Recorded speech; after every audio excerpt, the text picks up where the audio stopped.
In this lesson, we'll show how to simplify a force and a couple moment system to a single resultant force and a resultant couple moment acting at a point. For example, consider this bridge tower or pylon, which is subjected to all these forces acting on it.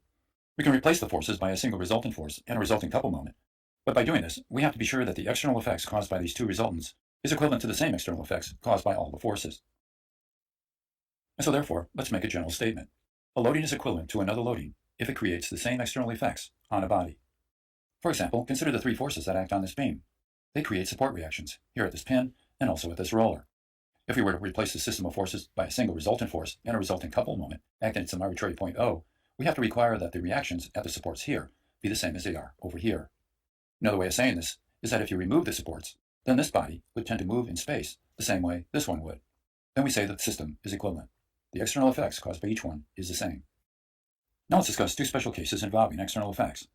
The first one involves a force and how it can be moved on a body. It's called the principle of transmissibility, and it states that a force is a sliding vector. In other words, the support reactions on this beam will be the same if the force acts at the left end of the beam, or if you slide it along its line of action to some other point, such as the midpoint. Again, the same reactions. And finally, you can slide the force to the right side of the beam, and again, the support reactions will be the same. The principle of transmissibility. Same thing happens here. You can push on the car, as the guy's doing on the left, or you can pull on it, as he's doing on the right. If you apply the same force along the same line of action, you create the same reactions at the wheels of the car, and also you move the car at the same velocity. And the same thing applies here.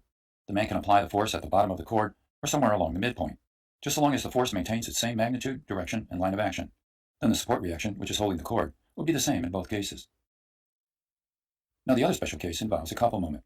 A couple moment is actually a free vector, meaning it can act anywhere on a body and create the same external effect. So when you put the couple moment on the left side of this beam, the reactions that you have on the beam will be the same as if you move the couple to some intermediate point on the beam, or even if you apply the couple moment at the right side of the beam. In all these cases, we create the same external effect.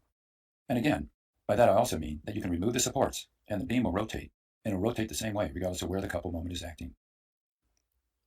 Now let's consider a more general case. Here we want to move a force that's not on its line of action. If it was on its line of action, it would be simple to just sort of move it along its line of action to some other point. But if that point happens to be off the line of action like this one, how do you go about moving the force from here to here and still keep things equivalent? Well, you have to think about two different steps you can do.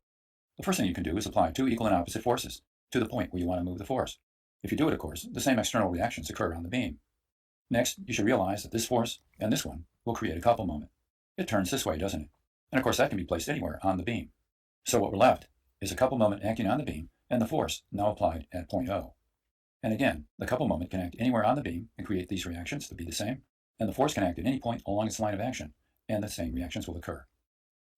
And so to summarize the idea of moving a force to another point that's not on its line of action, all you do is simply move the force to the point and you add a couple moment to the member.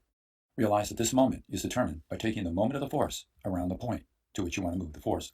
And so here, that moment has to go in a clockwise direction. And now let's generalize all these ideas and consider a system of forces and couple moments that act on a body. Here we consider a beam where there are three forces and two couple moments acting. And we want to replace everything by this single resultant force and this resultant moment. To make sure things are equivalent, again, so that the reactions on this beam are the same as they are here, or if the supports are removed, the motion of this beam would be the same as the motion of this one, we require first that this resultant force be equal to the sum of all the forces in the system. So you simply would add them up. In other words, you would apply this equation. Next, to make sure that the rotational effect is the same, we'll have to say that the moment around this point, in other words, the resultant moment around the point, is equal to the moment of all the forces about the point plus the sum of all the couple moments, and that's shown by this equation. And why does this all work? Well, again, remember that if you want to move any force to another point, like say point O, you just move the force there. And of course, if you have several forces, that's why you add them all up. And again, by moving the force to the point, you have to also put on the moment of all the forces around the point. And so therefore, we take moments of everything around that point to be sure things are kept equivalent. And that's why this term is in the equation. And finally, this term comes into it because, of course, all couple moments are simply moved to the point and then added up. Now finally, we can also use scalar equations to do the work, especially if we have a two-dimensional problem. So here I've broken the resultant force into its components, summing the forces in the x direction and finding the x resultant component, and then summing in the y direction to find the y resultant component. The total resultant force then comes from the vector addition of the two components. And again, our moment equation remains the same. And so just to make sure that you fully understand the idea and a practical application of it, let's do this basic problem. Here we want to simplify this force system to an equivalent resultant force and couple moment acting back here at this point on the beam. Let me show you the beam again, where we show the resultants that we don't know. The resultant in the x direction for the resultant force, resultant in the y direction for the resultant force and the unknown couple moment. Now I'm showing these in the positive directions. In other words, to the right, positive for x, up for positive y, and of course, counterclockwise for the moment resultant. In order to get these values then, I'll apply our three key equations. All we need to do to find this component is to sum all the forces in the x direction on our beam. Well, summing, I think you realize there's only one force, and so therefore the answer would be equal to 2. Of course, it's in kilonewtons. It's written right here. Now let's sum in the y direction. Looking at our beam, we see that our resultant force has two vectors, one going up, and that's 4, and the other one going down, minus 3. And the result of this, of course, is equal to 1 kilonewton, and it's positive, and so we know that it goes upward. Finally, we have to apply the moment equation around point O, and so we say that this resultant moment is equal to the moment of all the forces in the system about point O. So now we'll do that. First we have 4 times what? 1 meter. Next we have plus 2 times what? 0.5 meters. And finally we have one more, minus 3 times a moment arm of 3 meters. If you work all this out, you get the result. It turns out to be minus 4 kilonewton meters. What's the negative sign mean? It means that the moment doesn't go this way, rather it goes clockwise. In other words, the thumb is directed into the screen.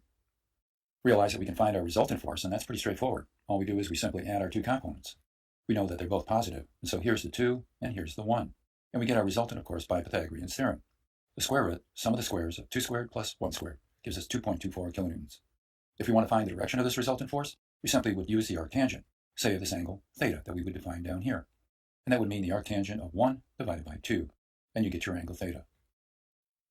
And so now, having completed the problem, we'll end the lesson.